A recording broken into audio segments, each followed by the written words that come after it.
All right, well, Ibu started off this panel by talking about ways to build bridges, find agreement, find places of unity. And I'm going to talk to you about how to have better fights, because I've got a background in debate. I'm a little too pugilistic for my own good. And one thing I've learned is that, a reasonably competent debater can win almost all of their fights. There are enough, tricks. If you're quick and if you're clever, you can do it. A good debater loses some, and they lose the ones they ought to lose because they're wrong. So a lot of the process of argument is figuring out how to make it easiest for somebody to lose and make sure that that person is actually the person who's wrong, or both of you to lose if you're both wrong. So I'm going to talk a bit about how to have better fights about religion today.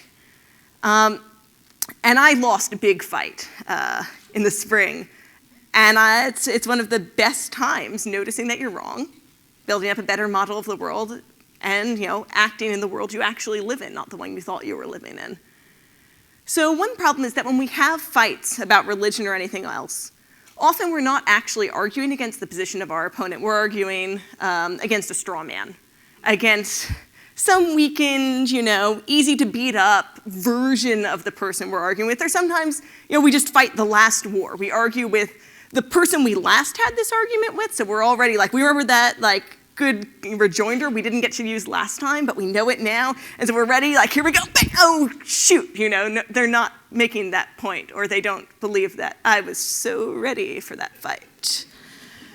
Except some people don't even notice, right? They just end up punching smoke, and you end up going, but I don't believe that thing you just said, and you're like, oh, so now you deny it? And you're like, geez, Louise. So one way that you can kind of get around this is actually adapted from a thought experiment in computer science called the Turing test.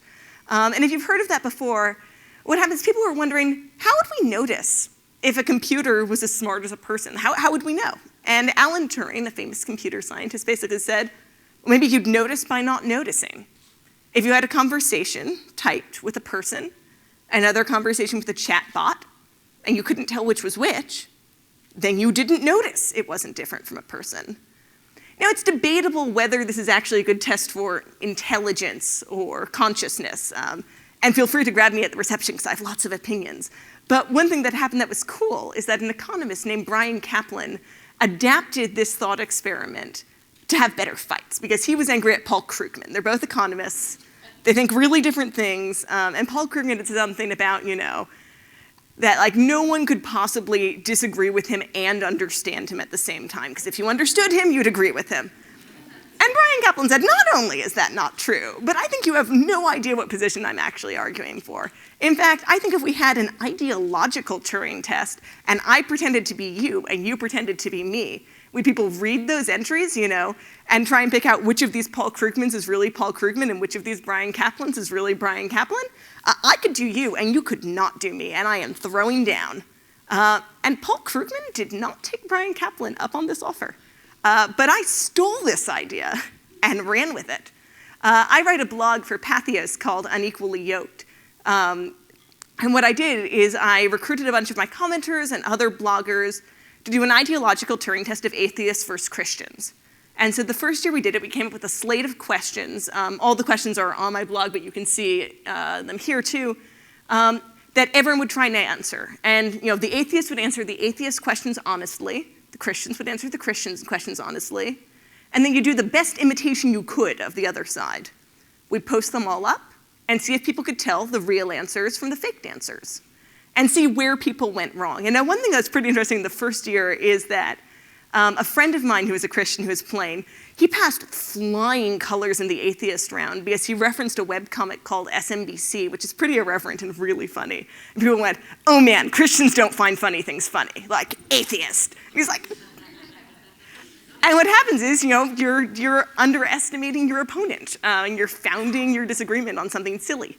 But one thing that we noticed is, these are the questions the Christian answered. And only a couple atheists passed in the Christian round as Christians. I was one of them, but I don't know if that counts now since I changed my mind a year later, so that's debatable. But with the atheist answers, a lot more of the Christians managed to pass. And what I realized wasn't that the Christians really understood atheism better necessarily, or having better arguments with atheists when they fought. It was that the atheist questions that I'd written were really, really boring.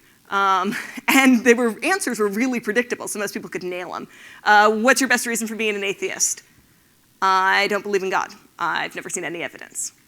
And then they were done, like that was an easy answer to fake. We were asking the wrong questions. And later I read a book that's pretty interesting called The Most Human Human, which is by Brian Christian. Remember what I told you about those Turing tests? Well, they still go on now. People use them to kind of test how good they are at computer science. They use them to explore what do we expect from people, so that ends up being more a study of humans than a study of computers. But you need human confederates to make the test work. So Brian Christian volunteered to be one of the people typing in the room who's not a computer, who the computers are being judged against. And he decided, they give a prize out for the human who gets rated as human most often by everyone. And he's like, I'm going to win. That is my plan. And his whole book's about it, and it's very entertaining. And so he really put a lot of effort in trying to figure out what is really hard for a computer to imitate, what is most likely to make me look human, and some of the answers are surprising. One of the easiest things for computers to imitate is anger. Like, the more profanity you throw in, the harder it is to tell a genuinely angry person from a computer faking anger, because anger is really generic. It's unspecific, it's easy to jump in anywhere with any answer, and as long as your answer is, up yours, like, it doesn't matter what you replied to. So he's trying to figure out, what can I do that makes me look unique? And some of the things he thought is that it's about, unpredictability, not in the sense of throwing out random tangents, because that's also easy to write, but that you ask a question that you're not sure of the answer of, or try and get yourself off a script. The farther you are from a script, from an expected answer, from a predictable conversation, the harder it is for the computer scientists to predict it and code it properly. So then the next year, when I wrote the questions again, and we ran another round of the Turing test on my blog, I tried to write questions more like this. Questions where the atheists and Christians wouldn't know the answers ahead of time, would have to kind of think and puzzle them out. So the first year, most of the questions were about proof and standards of evidence. The second year, the questions were a little weirder. When, if ever, have you deferred to your philosophical or theological system over your intuitions? Are there people whose opinions on morality you trust more than your own? How do you recognize them? How is trusting them different from trusting someone's opinions on physics?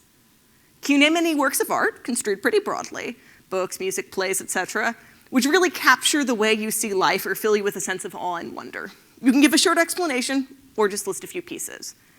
So we went from talking about standards of evidence, where most people are familiar with what the other side says, to questions about authority, which are also about evidence, but in a weirder way, and art.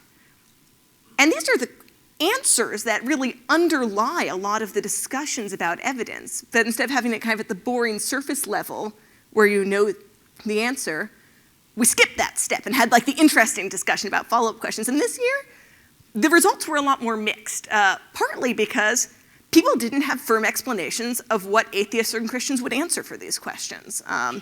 And a lot of the atheists ended up, calling out some of the other atheists and go, that's a really dumb answer. I didn't realize we disagreed so much, and we just talked about both being atheists, but you actually think terrible things, And I didn't know, because we were using too big an umbrella term that didn't, notify me that you're crazy, which is a lot more fun, because I'm a debater, and I like starting fights. And it's better, because whenever you find yourself in a debate, and you're like, oh yeah, I'm asking this question so I can set up the gotcha, skip it, go to the trap first, It's the more interesting thing. If you're trying to prompt someone to say the thing you disagree with, just ask them flat out. Ask the question you're curious about hearing the answer for. When we ask a gotcha, it's because we think we've spotted a contradiction. So just ask about the contradiction.